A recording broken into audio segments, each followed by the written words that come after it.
పాపం ఆయనే ఒళ్ళు బాగాలేకుండా ఏదో ఒక మూల కృష్ణారామాన్ కూర్చున్నాడు. ఆయన ఎందుకు మళ్ళీ లాగుతారు? మొన్న విజయ్ ఎలక్షన్ కౌంటింగ్ రోజే పాపం లేపుదన్నారు పవన్ కళ్యాణ్. చూసి నేర్చుకోరా, హీరో అంటే ఎలా ఉండాలి, సింగిల్ గా ఉండాలి, సింగిల్ పార్టీగా రావాలని. నాకు నవ్వు ఆగలేదు. నమస్కారం అండి, దిస్ ఇస్ #you. ఆంధ్రప్రదేశ్లో వీళ్ళని మర్చిపోయారా? వీళ్ళు మాత్రం ఇష్టం వచ్చినట్టు ఆఖరికి అన్న చెల్లో అక్క తమ్ముడో ఎవరికి తెలీదు, వీళ్ళిద్దరిని మర్చిపోయారా? ఈ క్యాండిడేట్ రోజా మొన్న ఒక ఇంటర్వ్యూ ఇచ్చింది. ఆ ఇంటర్వ్యూలో మీరు బాగా డబ్బులు ఉన్నారు కదా, మీకు నగరిలో ఇల్లుంది, దాని తర్వాత చెన్నైలో ఇల్లుంది, హైదరాబాద్లో ఇల్లుంది, మావిగన్లో కట్టుకుంటారా లేకపోతే అమరావతిలో కట్టుకుంటారా అని అడిగాడు. నాకు అంత డబ్బులు లేదు, అద్దె తీసుకుంటాను, అయినా రెండు ఒకటే కదా అంట. తిను చాలు ఆ పార్టీని కోకటి వేళ్లతో కదిలించడానికి. రెండు ఒకటే అయినప్పుడు ఈ బోడి మావిగన్ కాన్సెప్ట్ తీసుకొచ్చి జనాల ముందు ప్రెస్ టైం అవ్వనిండి, లేకపోతే చూసే వాళ్ళ టైం అవ్వనిండి, లేకపోతే రాష్ట్రంలో ఒక అలజడి చేయడానికి కానివ్వండి, డైవర్షన్ పాలిటిక్స్ కవరండి. ఎందుకు జగన్మోహన్ రెడ్డి చెప్తాడు? నిటారుగా హెలికాప్టర్ ఎక్కలేడు, మెట్లు వేసుకుని ఎక్కాల్సిన పరిస్థితిలో ఉంటుంది. తనంట మావిగన్ క్రియేట్ చేస్తాడంట. ఆ మావిగన్ ఏం లేదు, రెండు ఒకటే అంట. ఇలా పార్టీలో వాళ్ళే అతనికి గౌరవించకపోతే వీళ్ళు వెళ్ళిపోయి కూటమిలో ఉన్న వాళ్ళని విడదీసేసి రాష్ట్రంలో మళ్ళీ ముఖ్యమంత్రి అవుతారంట. ఎవరన్నా నమ్ముతారా? అసలు ఇప్పటిదాకా వీళ్ళిద్దరి పైన గవర్నమెంట్ ఎందుకు ఫోకస్ పెట్టట్లేదు? నేను నిజంగా అడుగుతున్నా ఈ క్వశ్చన్. ఆడుదాం ఆంధ్ర కేసులో 70 కోట్ల కుంభకోణం జరిగిందని చెప్పి గొల్లుమన్నాయి పేపర్లన్నీ. 70 కోట్లు జగనన్నయ్య పథకం కింద ఓట్లేసే ప్రతి ఒక్కడికి తీసుకొచ్చేసి ఆడుదాం ఆంధ్ర అని చెప్పి 18 ఏళ్ళు దాటక ముందే, 18 ఏళ్ళు దాటితేనే సబ్ జూనియర్స్ కింద అనౌన్స్ చేసి వాళ్ళకు ఓటు హక్కు వచ్చేటప్పుడు సంవత్సరం ముందు ప్రవేశపెట్టి ఇండైరెక్ట్గా క్యాష్ రూపేణ ఓటుకు పంచిన ఈ క్యాండిడేట్ని, దాంట్లో కూడా 70 కోట్ల అవకతవక జరిగిన ఈ క్యాండిడేట్ని అసలు కూటమి ప్రభుత్వం ఎందుకు సీరియస్గా తీసుకోవట్లేదు? అసలు మీ బాధ ఏంటి కూటమి ప్రభుత్వం? నాకు అర్థం కావట్లా. ఇక్కడ ప్రజల డబ్బు దుర్వినియోగం అయిందన్న విషయం మర్చిపోతున్నారా? సరే, మర్చిపోతారు. మొన్న ఇంటర్వ్యూలో అంటుంది ఎక్కడో ఒక మూల పడుకున్నాడంట పవన్ కళ్యాణ్. పాపం ఆయనే ఒళ్ళు బాగాలేకుండా ఏదో ఒక మూల కృష్ణారామాన్ కూర్చున్నాడు. ఆయన ఎందుకు మళ్ళీ లాగుతారు? ఈ మాట్లాంటారండి డిప్యూటీ సీఎం గారి గురించి? ఓ మూల పడుకున్నట్టు కనిపిస్తుందా నీకు? నుంచుంటే ఫుల్ ఫిగర్ వచ్చింది ఆయనకి. 21 ప్లేసెస్లో 21 ప్లేసెస్ గెలిచారు ఆయన. ఇప్పటిదాకా అంత ఫుల్ మెజారిటీ ఏ పార్టీకి రాలేదు నుంచున్న చోటల్లా. ఓడిపోయినా కూడా ప్రజల మధ్యలోనే ఉండి వాళ్ళు దేన్ని ఆకాంక్షిస్తున్నారో ఆ లెక్కన ఆలోచించి కూటమిలో జాయిన్ అయ్యి జగన్మోహన్ రెడ్డి అన్న దుష్టశక్తిని తీసి పక్కన పెట్టడానికి అవిరామంగా కష్టపడ్డాడు. అసలు ఒక పార్టీ ఇంకో పార్టీతో కలవాలంటే ఎన్ని అండర్స్టాండింగ్స్ ఉండాలి తెలుసా? ఫస్ట్ ఆఫ్ ఆల్ వాళ్ళ ఐడెంటిటీని సాక్రిఫైస్ చేయాలి. అది టీడీపీ అయినా జనసేన అయినా వాళ్ళ ఐడెంటిటీస్ వాళ్ళ స్థానాల్ని సాక్రిఫైస్ చేసుకుని మళ్ళీ దీంట్లో మూడో పార్టీ బీజేపీని కూడా ఎన్డీఏ కూటమిలో ఉన్నారు కాబట్టి ఇన్వైట్ చేసి వాళ్ళకి స్థానాలు ఇచ్చి గెలిపించుకుని ఉమ్మడి ప్రచారం చేసి రాష్ట్రంలో ఈరోజు ఒక స్టేబుల్ గవర్నమెంట్ తీసుకురావటం ఎంత కష్టమో తెలుసా? అసలు మీ 5 ఏళ్ల టెన్యూర్లో నీలాంటి వాళ్ళే మిగతా మంత్రులుగా తయారయ్యి నీ పక్కన కొడాలని ఉన్నాడు. వస్తున్నా నాగండి. పక్క రాష్ట్రంలో విజయ్ని చూసి నేర్చుకోవాలా? పక్క రాష్ట్రంలో విజయ్కి మీ అన్న సపోర్ట్ ఇవ్వడం వల్ల గెలిచాడా? ఒక్కసారన్న విజయ్ జగన్మోహన్ రెడ్డి పేరెత్తాడా? నేను అతను చూసి నేర్చుకున్నాను, అతను చూసి సంస్కారవంతంగా తయారాను, అతను చూసి నాకు జనాలు ఓట్లేశారు, ఆంధ్రప్రదేశ్కి బార్డరింగ్ స్టేట్ కాబట్టి ఇన్ఫ్లుయెన్స్ పడిపోయింది, జగన్మోహన్ రెడ్డి ఫోటో తన ఓటు దిశ మారిపోయింది. స్టాలిన్ ఎందుకు మరి అలా కూర్చున్నాడు? ఒక్క ఫోటో ఇచ్చాడు జగన్ ఇక్కడ అంతే, పొరపాటున ఆ పెళ్లికి వెళ్ళినందుకు. దాంట్లో కూడా ఒక మీనింగ్ ఉందండోయ్. ఆ పెళ్లికి వెళ్ళిన దాంట్లో అనిల్ రెడ్డి అండ్ కో కొంతమంది విజయ్కి ఈరోజు సహకారం అందించినాడు. సహకారం అంటే ఏ సహకారం? ఫైనాన్షియల్ సహకారం. దానిపైన ఇంకొక ఎపిసోడ్ చేస్తా మీకు. కానీ దాని తప్ప ఆ so called Anil Reddy etcetera పేర్లు తప్ప జగన్మోహన్ రెడ్డితో తనకి ఏ లావాదేవీ లేదు. కానీ స్టాలిన్తో ఫోటోలు ఏం కర్మ, వీడియోల మీద వీడియోలు ఉన్నాయి, పుంకాలుగా వీడియోలు ఉన్నాయి. ఏమైంది స్టాలిన్ పరిస్థితి? ఇది అన్న కెపాసిటీ. అసలు రాష్ట్రం దాటి పక్కకి వెళ్తే జగన్మోహన్ రెడ్డి ఫేస్ ఎవరో ఎవరికి తెలియదు. చంద్రబాబు నాయుడు అనుకుంటువా మొత్తం ప్రపంచం అంతా తెలియడానికి?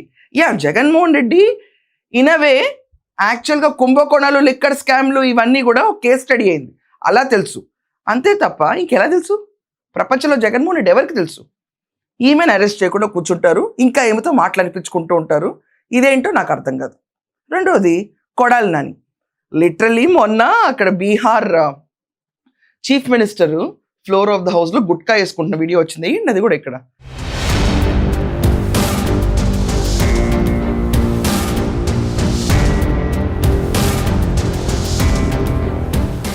అతను గుట్కా తింటుంటే ఏంటి వీళ్ళ ముఖ్యమంత్రులు అని చెప్పి సామ్రాట్ చౌదరి గురించి వీడియో సెన్సేషన్ అయింది. ఇతనైతే 24 గంటలు గుట్కా నవ్వులుతూనే ఉంటాడు. ఉపాధి హామీ పథకం కింద కుంభకోణాలు చేస్తాడు. జగనన్న ఇళ్ల కాలనీలే ఉపాధి హామీ పథకం పెద్ద కేసు. క్యాసినోలు, భోగమైన డాన్సులు, పేకాట శిబిరాలు, ఎన్ని దాష్టికాలు ఉన్నాయో అన్ని దాష్టికాలు చేస్తాడు. మోస్ట్ ఇంపార్టెంట్లీ మీ కూటమిలో ఈరోజు చంద్రబాబు నాయుడు గారిని పట్టుకుని అనరాని మాట్లాడినాడు. అది కూడా ఒక కేసు పడిందండోయ్ విజయనగరంలో, సబ్జెక్ట్ టు కరెక్షన్. దానిపైన యాంటిసిపేటరీ బెయిల్ తీసుకుని బయట తిరుగుతూ ఉన్నాడు. ఇతను జగన్మోహన్ రెడ్డి దయవల్లే విజయ్ గెలిచాడన్న ఫ్లెక్సీ కూడా ఇతను కాన్స్టిట్యున్సీలో వెలిసింది. వెనక మళ్ళీ కొడాలని, ముందు జగన్ అన్న, దాని తర్వాత విజయ్ అన్న, ఇలా ఫోటోలు పెట్టుకుని కాన్స్టిట్యున్సీలో ఒక ఊంఫ్ క్రియేట్ చేయాలని.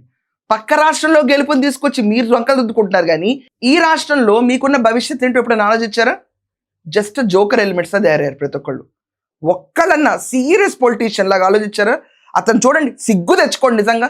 పక్క రాష్ట్రంలో విజయం చూసి ముందు మీరు ఇలా మాట్లాడే ముందు సిగ్గు తెచ్చుకోండి. పార్టీ పెట్టిన 2 ఏళ్లకే సీఎం అయిపోయాడు.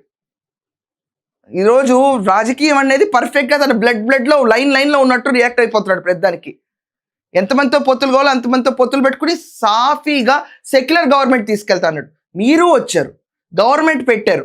ఫ్రాంక్లీ స్పీకింగ్ ఇక్కడ ఓపెన్గా అంటున్నాను, Joseph Vijay is a Christian, mother is a Brahmin కదా. ఇక్కడ Jaganmohan Reddy is a Christian. Secular government ఎక్కడైనా తీసుకొచ్చారా మీరు? ఎప్పుడన్నా అక్కసారన్నా హిందువుల గుళ్ళు రథం తగలబడిపోతూ ఉంటుంది, రాముల వారి విగ్రహం పైన తలే ఉండదు. ఇంకా ఈ కొడాలని అంటాడు కూర్చుని హిందూ అయి ఉండి కూడా మనం ఏదో ఇంకా తప్పు మాట్లాడుతున్నాం, ఇంకా ఎక్కువ మాట్లాడాలి యాంటీ హిందూగా అన్నట్టు. రథం తగలబడిపోతే ఏమైంది, ఆంజనేయ స్వామి విగ్రహం ఎత్తుకెళ్ళిపోతే ఏమైంది, దాంతో మేళ్ళు మిత్తులు కడతారని చెప్పి ఈక్వేట్ చేసిన క్యాండిడేట్. మీకు పక్క రాష్ట్రంలో ఉన్న విజయ్ సెక్యులర్ గవర్నమెంట్ గురించి మీరు వెళ్ళి ఓట్లు అడిగారంట. మీకున్న బ్యాడ్ నేమ్కి అతను ఓడిపోలేదు, అది సంతోషించండి. ఇంకా రోజా చాలా విచిత్రంగా మాట్లాడుతుంది. కొడాలి నాని అంటే అరెస్ట్ ఎందుకు అవట్లేదు నాకు అర్థం కావట్లేదండి. అంటే నిజంగా లోకేష్ గారు చేసిన వ్యాఖ్యలు మేమందరం చాలా ఇన్స్పైర్ అయ్యాం. కొడాలి నానిని రోడ్డు పైన కడ్రాయర్ పైన పరిగెట్టిస్తా అన్నాడు ఆయన. కడ్రాయర్ తో గుడివాడలో ఊరేగింపు చేపించే బాధ్యత ఈ లోకేష్ తీసుకుంటాడు. చెప్పడానికి సినిమాటిక్ డైలాగ్, రియల్ ఎఫెక్ట్ లోకి వచ్చినప్పటికి అరెస్ట్ మాత్రమే జరుగుద్ది, అందరికీ తెలుస్తుంది. And we trust him. Lokesh గారు చాలా అరాచకాలు జరిగినాయి ఇతని టెన్యూర్లో, అది మీకు తెలుసు, అందరికీ తెలుసు, సొసైటీకి తెలుసు. కానీ ఇతను అరెస్ట్ అవ్వడేంటి? ఇతను ఏమన్నా జగన్మోహన్ రెడ్డి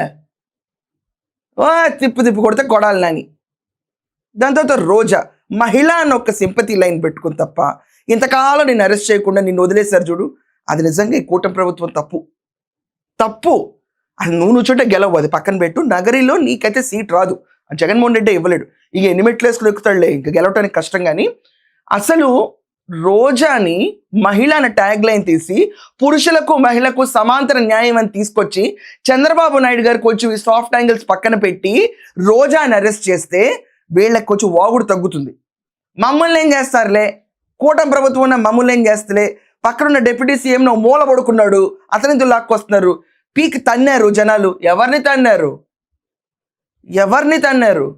ఏం మాట్లాడుతుంది దీన్ని కూర్చుని? ఈరోజు పబ్లిక్గా ఎయిర్ అయిపోతున్నాయి ఇంటర్వ్యూస్, దాంట్లో తన్నారు డిప్యూటీ సీఎంని పట్టుకుని అనేసి. అసలు మీరు పీకిందేం లేదంటే అసలు నిజంగా గ్రోత్ ఎంత ఉంటే ఈరోజు ఆంధ్రప్రదేశ్ వైపు ప్రతి ఒక్కళ్ళు కన్నెత్తి చూస్తుంటే ఇలా నిజంగా ఆడుదాం ఆంధ్రాలో జరిగిన అవకతవకల మీద ఈయన ఎందుకు అరెస్ట్ చేయరు? పుట్టే సైడ్ జెండర్ అండ్ గుట్కా తినే కొడాలని అరెస్ట్ చేయడానికి రావు కాలం మంచి రోజులు అవసరం అండి? వర్షాకాలంలో పెడతారా జైల్లో, లేకపోతే చలికాలంలో పెడతారా? ఈరోజు జనసేన అవనండి, టీడీపీ అవనండి, ప్రతి ఒక్క ఓటు వేసిన వాళ్ళు వీళ్ళ అరెస్ట్ కోసం ఎదురు చూస్తున్నారు. ప్రతిసారి ఒకటి రావటం, డీవియేట్ అయిపోవటం, మర్చిపోవటం. వీళ్ళని అరెస్ట్ చేస్తే తప్ప సరిగ్గా న్యాయం జరగదు. ఎందుకంటే ప్రజాధన దుర్వినియోగం జరిగింది. ఫస్ట్ మేజర్ పాయింట్ ఇక్కడ మాట్లాడాల్సింది. వీళ్ళందరికీ రిచ్ అయిపోతూ ఉంటారు, ప్రజలు మాత్రం ఉపాధి హామీ పథకాల్లో ఇతను లూటీ చేసుకున్న డబ్బులు ఇలా చూస్తూ ఉంటారు. డెత్ సర్టిఫికెట్లు ఇష్యూ చేస్తాడు, అయినా కూడా పట్టించుకోరు. ఈమెయితే ఆడుదాం ఆంధ్ర దెబ్బకి ఏపీని ఆడేసి కూర్చున్నా మనం ఏం చేయట్లేదు. ఇంకా ఫర్దర్గా వచ్చి శుభ్రంగా బ్యాట్ బాల్ పుచ్చుకుని మన పేర్లు పెట్టుకుని ఆడేస్తుంది. అయినా మనం స్పందించవా? ఎంతసేపు అభివృద్ధి సంక్షేమం అంటే కుదరదండి. ఒక పాత వాసనలు ఉన్నాళ్ళు ఎక్కడ వాళ్ళ వాసనలు వదలకుండా ఇంకా అదే రీతిలో వాళ్ళ నోటికి పని చెప్తున్నప్పుడు చట్టం తన పని తను చేసుకుంటూ వెళ్ళిపోవాలి, ఇర్రెస్పెక్టివ్ ఆఫ్ జెండర్. ఉమెన్ అయితే ఏంటి, మెన్ అయితే ఏంటి? ఇప్పుడు చేబ్రోల్ కిరణ్ అరెస్ట్ చేయలా భారతిరెడ్డి నందుకు? మగవాళ్ళకి ఒక న్యాయం, ఆడవాళ్ళకి ఒక న్యాయమా? తిన్న అరెస్ట్ చేయరా? తిన్న అసలే పట్టించుకోరా? అనే మాటలకు పట్టించుకోవట్లేదు. సరే, చేసిన అక్రమాలకి ఇంకేముంది? విజిలెన్స్ డిపార్ట్మెంట్ పేపర్లు ఇచ్చేసింది, 3000 పేజీల నివేదిక, 600 మందికి పైగా ఇన్వెస్టిగేషన్, మొత్తం తేలిపోయింది. బైరెడ్డి, సిద్ధార్థ్ రెడ్డి, రోజా, సెల్వమణి అన్నారు. నేనేమో నిజంగా అరెస్ట్ అనుకుని నేను వేశాను. లేదు, ఇలా వెళ్తూ ఉంటే ఇది మంచితనం అనిపించుకోదు. ఎందుకంటే వీళ్ళు ఎక్కడ సబ్సైడ్ అవ్వట్లేదు. చంద్రబాబు నాయుడు గారికి ఇనుమును కూడా నానేసే అంత కెపాసిటీ ఉంది, అంత patience, highest level of patience. మీరు భరించవచ్చు సార్, కానీ మేము భరించలేకపోతున్నాం. తగు చర్యలు తీసుకోవాలన్న వీడియోతో రిక్వెస్ట్ చేస్తూ, మీ అందరి ఒపీనియన్ ఏంటి? వీళ్ళని అరెస్ట్ చేయకపోవటం, ఇంకా ప్రొలాంగ్ చేస్తూ ఉంటే నిరాశ కార్యకర్తలకి రాదా, వస్తుందా? మీ ఒపీనియన్స్ ఏంటో కమెంట్స్లో చెప్పండి. That's all for now. Thank you.